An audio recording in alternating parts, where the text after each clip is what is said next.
Welcome to Pennsylvania in Focus. I'm Christina Langell. With me today is our Northeast Regional Editor, Kristen Smith. Kristen, Vice President J.D. Vance came to our swing state of Pennsylvania this week to stump for the president. Can you tell us a little bit more about what happened? So it looks like the Trump administration has their eyes on Pennsylvania once again. The midterms are kicking off in just a matter of months here with the primaries.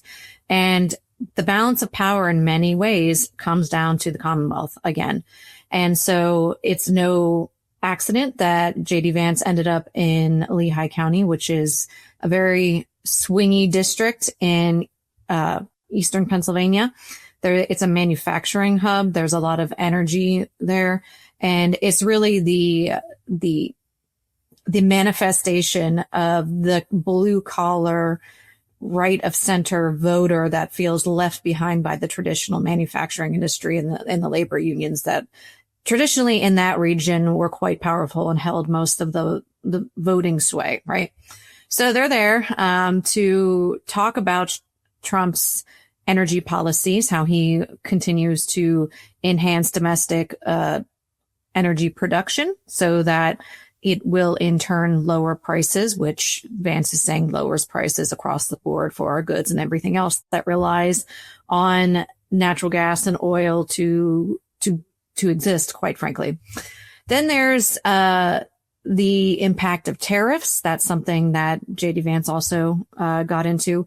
But mostly I think it was a pep rally of sorts for Republicans who are hoping not just to hold on to their congressional seats, but to also energize down the line. I mean, we have a very big statewide race coming up for Shapiro and most likely Treasurer Garrity, who are both going to be going for governor. Shapiro wants to keep his seat. Garrity wants to unseat Shapiro. She is actually a pretty popular Republican. She got the most votes statewide in 2024, thanks to obviously Trump being the lead of the ticket. He definitely had an effect on Republicans. But since then, we've seen a lot of local races veer hard in the other direction, which is not uncommon. But Garrity, of course, was there with J.D. Vance, and I think her presence at that event, that is no accident. So speaking of Garrity, do you think that, so some Republicans have perhaps sort of distanced themselves a bit from the Trump administration or certain policy decisions. We just this past week saw 3 Republican congressional reps side with Democrats to have a vote on the ACA extensions. Do you think that Garrity is making a politically safe bet, hitching her wagon to Trump right now?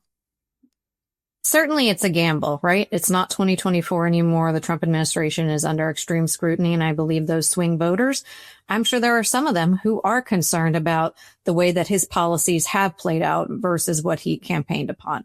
Not to say that there's not a lot of swing voters who aren't pleased with what's happened.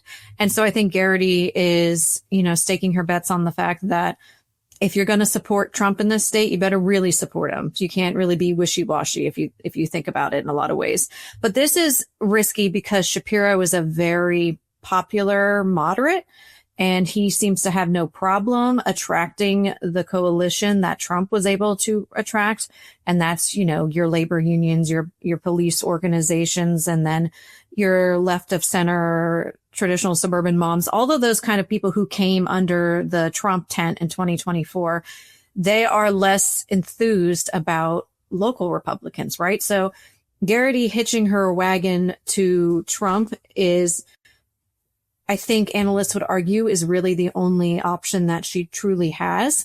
She has also, her policy in many ways has aligned with the Trump administration. She's pretty conservative on fiscal issues. She has been, for better or for worse, depending on where you see from where you see it, she's very pro-Israel and backing their government, which is something that, again, Republicans have come under more scrutiny for in recent months.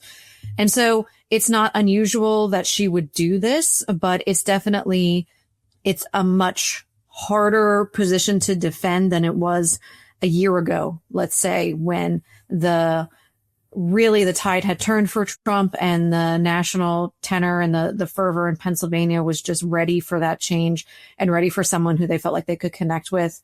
And unfortunately for Garrity, Shapiro is really, really good at connecting with people. There was a Quinnipiac poll that came out in October.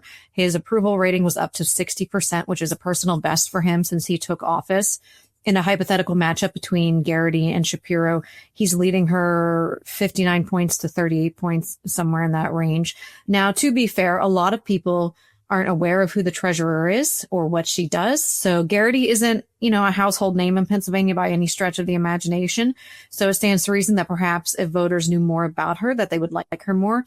She has a lot of the trappings of a traditional conservative Republican that generally helps. She's a decorated military veteran. She's from Bradford County, which is very rural, and from a part of Pennsylvania that is oft ignored in policy and the broader conversation about where our state policy is headed.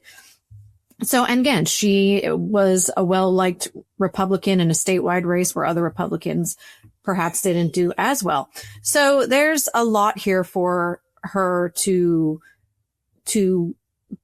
bolster her reputation with and her public image. Now, she's had a rocky road, because the other thing about Shapiro too is that not only is he good at connecting with people, but he's used his social media in a very effective way to do that. And I think if anybody has taught us the power of social media on elections, it's Trump.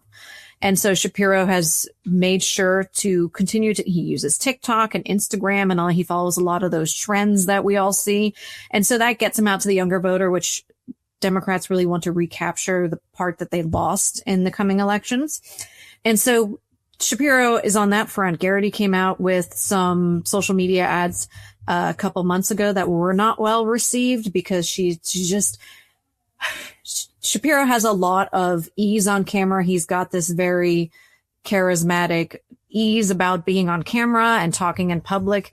That's just one of his strengths as a candidate and as somebody who wants to be president in 2028. So Garrity she's got a lot to overcome in that sense. I'm not saying, certainly I don't know where she will end up on this or how she will turn that around. I mean, again, we always go back to Trump. Nobody saw him coming in 2015, and now look at him.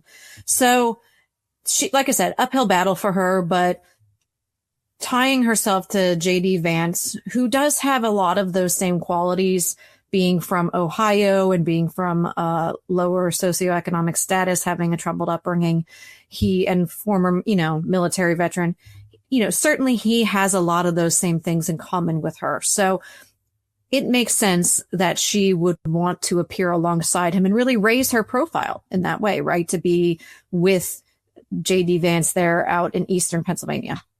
Was it well received in Eastern Pennsylvania? I know when Trump was here recently to talk about the economy in Mount Pocono, there were, I guess, some curveballs from what people expected him to say and mixed reactions to that. How was Vance received? Vance came across less controversial. I think he's a bit more reliable to stay on script, as it were, than President Trump would be. Again, he is a very polished, charismatic politician who really knows how to work a room and connect with people.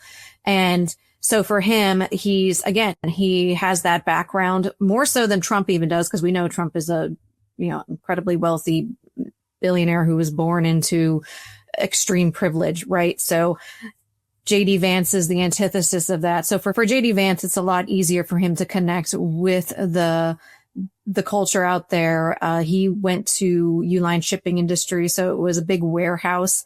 And there's a lot of blue collar workers there who were very happy to see him. So I think that overall his visit was better received, if that were, though, to be fair, it doesn't draw as much attention as wherever Trump goes.